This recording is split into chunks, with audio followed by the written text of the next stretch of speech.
Let's talk about 5 recycling ideas you can select from in order to start a recycling business. 1. Placing recycling bins in areas of the cities. If there are no or few recycling bins in your area, you can purchase some and place them strategically throughout the city. Place them in commercial and residential area where they will be beneficial rather than a hindrance. Before placing bins, you must first obtain permission from the local authorities or property owners. 2. Buy and resell used items. All you have to do for this recycling option is to go to flea markets and local auctions and buy underpriced items and resell them at a higher market value to make a profit. A variety of valuable items such as collectibles, art, antiques, retro fashion and furniture, and old audio equipment may be underpriced by their owners. 3. Refill toner cartridge. Toner and ink cartridge for printers, fax machines, and photocopiers can be easily recycled by replenishing the ink supply. You only need toner ink refilling skills and a few tools to get started, and then you can sell them on eBay or Amazon. 4. Collect scrap metal. Scrap metal can be collected from homeowners, renovation projects, and other sources and resold for a profit to larger recyclers. 5. Resell computers and computer parts. You can sell reusable computer parts such as disk drives, hard disks, and processors in addition to fixing them. Some companies will even buy the motherboards in order to extract and process the valuable metals contained within them. In this video, you will learn how to start a recycling business. This video will be your first stepping stone, providing a practical step-by-step approach to starting your recycling business. We will go over topics such as conducting market research, conducting competitive analysis, writing a business plan, and raising money from angel investors. It is critical that you watch the video from the beginning to the end so that you have a clear understanding of how to start a recycling business. The first thing you should do before starting a business is conduct market research. Consumer behavior and economic trends are combined in a market research to confirm and improve your business idea. It is critical to understand your customer base from the start. Market research allows you to reduce risk while increasing your chances of business profitability. Collect demographic data to better understand the opportunities and constraints for gaining customers. This can include demographic information such as age, wealth, family, interests, or anything else relevant to your business. Then, to get a good sense of your market, you should answer the following questions. 1. Demand. Is your product or service in high demand? 2. Market size. How many people are likely to be interested in your product? 3. Economic indicators. What is the income range and employment rate? 4. Locations. Where do your customers live and where can your business reach? 5. Market saturation. How many similar options do consumers already have? 6. Pricing. How much are potential customers willing to pay for these alternatives? You will want to stay current on small business trends. It is critical to understand the specific market share that will impact your profits. You can conduct market research using existing source, or you can conduct your own research and reach out directly to consumers. Existing source can save you a lot of time and energy, but the information may not be as tailored to your target audience as you would like. Use it to answer both general and quantifiable questions such as industry trends, demographics, and household incomes. Asking consumers directly can provide you with a more nuanced understanding of your specific target audience. Direct research, on the other hand, can be time-consuming and costly. Use it to respond to questions about your specific business or customers, such as reactions to your logo, changes you can make to purchasing experience, and where customers might go instead of your business. Direct research methods include surveys, questionnaires, focus groups, and in-depth interviews. Following market research, the next step is to conduct competitive analysis to identify a market advantage. Competitive analysis allows you to learn from businesses that compete for your potential customers.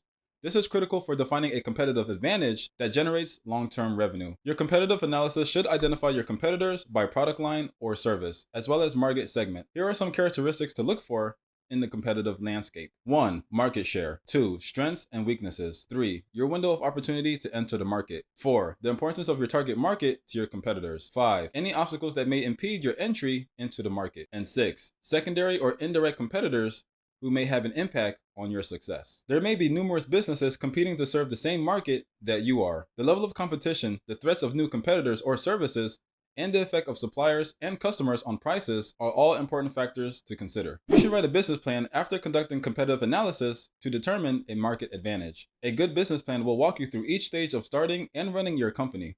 Your business plan will serve as a roadmap for how to structure, run, and grow your new venture. It's a method of organizing your thoughts about the most important aspects of your business. Business plans can assist you in obtaining funding or attracting new business partners.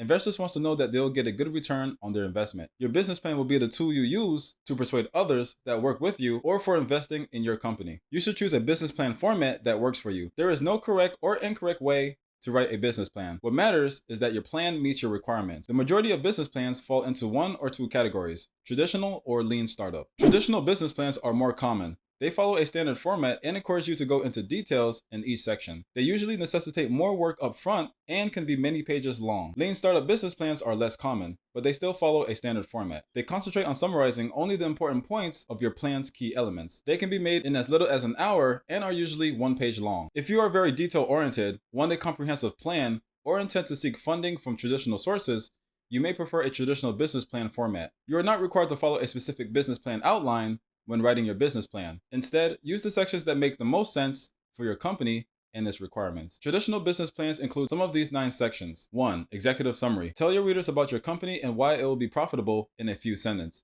Include your company's mission statement, product or service, and basic information about its leadership team, employees, and location. If you intend to seek funding, you should also include financial information and high-level growth plans. 2. Company description.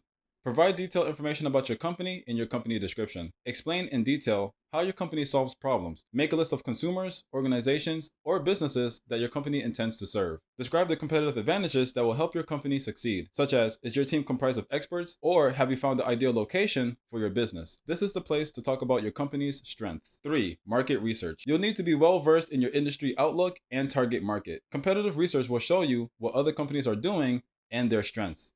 Look for trends and themes in your market research, such as what are the actions of successful competitors? What makes them so effective? And also, are you able to do it better? This will be the time to respond to these questions. 4. Management and organization. Tell your reader how your company will be organized and who will be in charge.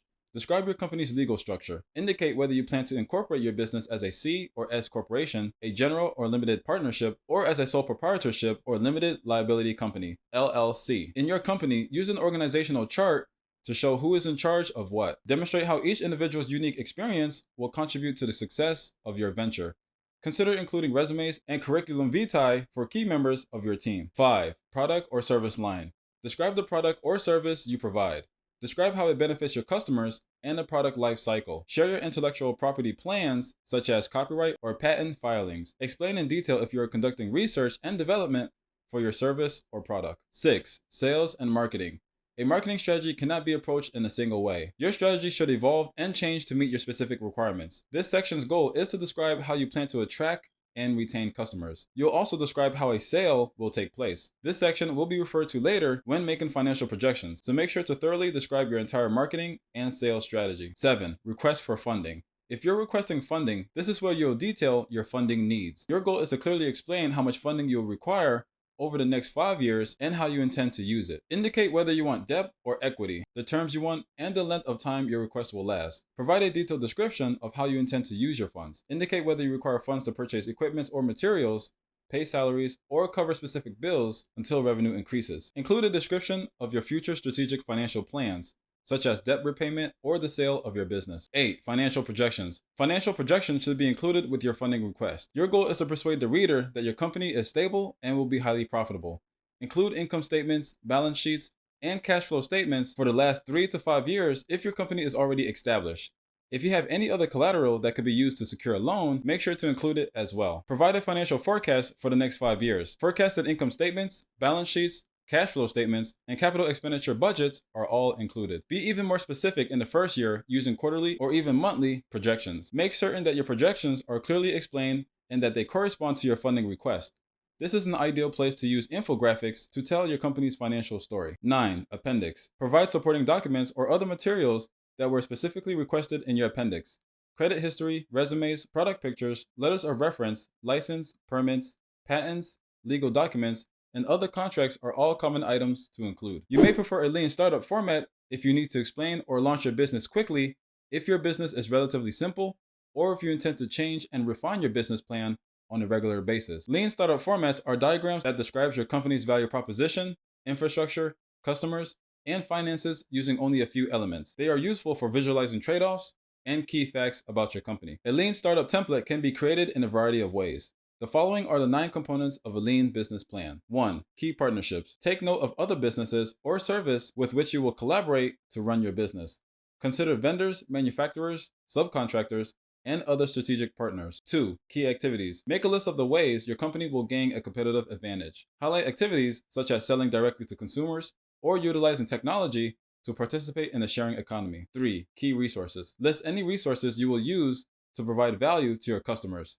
Staff, capital, and intellectual property may be among your most valuable assets. Remember to take advantage of any business resources that may be available to women, veterans, Native Americans, and hub zone businesses. 4. Value proposition. Make a clear and compelling statement about your company's unique value to the market. 5. Customers' relationships. Describe how your customers will interact with your company. Is it automated or human to human? Should it be done in person or online? Consider the customer's experience from the beginning to the end. 6. Customer segments. When naming your target market, be specific. Because your business will not be for everyone, it is critical to have a clear idea of who your business will serve. 7. Channels. Make a list of the most important ways you'll communicate with your customers. Most businesses use a combination of channels that they optimize over time. 8. Cost structure. Will your company prioritize cost cutting or value additive initiatives?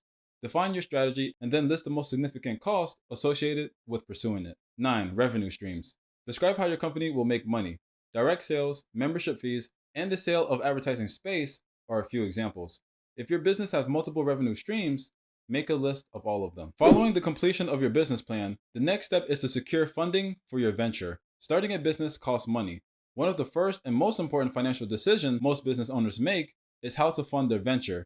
How you choose to fund your business may have an impact on how you structure and run it. Every company has unique requirements, and no financial solution is one size fits all. Your personal financial situation and business vision will shape your company's financial future. Once you've determined how much startup funding you'll require, the next step is to determine how you will obtain it. Let's talk about how to fund your own business through self-funding. Self-funding, also known as bootstrapping, allows you to use your own financial resource to support your business. Self-funding can take the form of borrowing money from family and friends, using your savings account, or even tapping into your 401k. You retain complete control over your business when you self-fund, but you also assume all of the risk. Be cautious not to spend more than you can afford, and be especially cautious if you decide to withdraw funds from retirement accounts early. You could face costly fees or penalties, or you could jeopardize your ability to retire on time. So consult with the administrator of your plan and a personal financial advisor first. Another option is to raise venture capital from investors. Venture capital investments can provide you with the funding to start your business.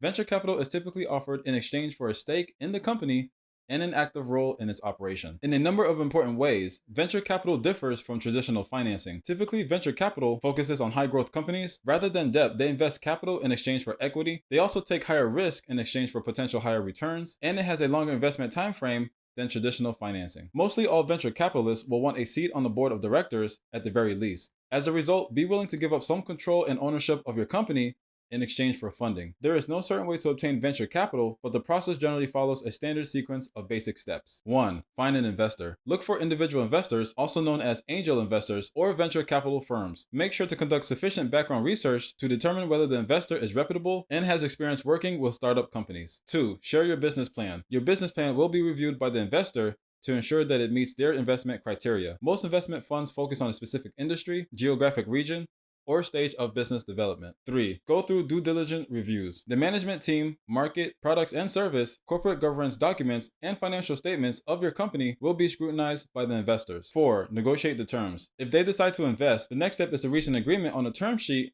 that outlines the terms and conditions under which the fund will make an investment. 5. Investment. You can get the investment once you agree on a term sheet. When a venture fund invests, it becomes an active participant in the company.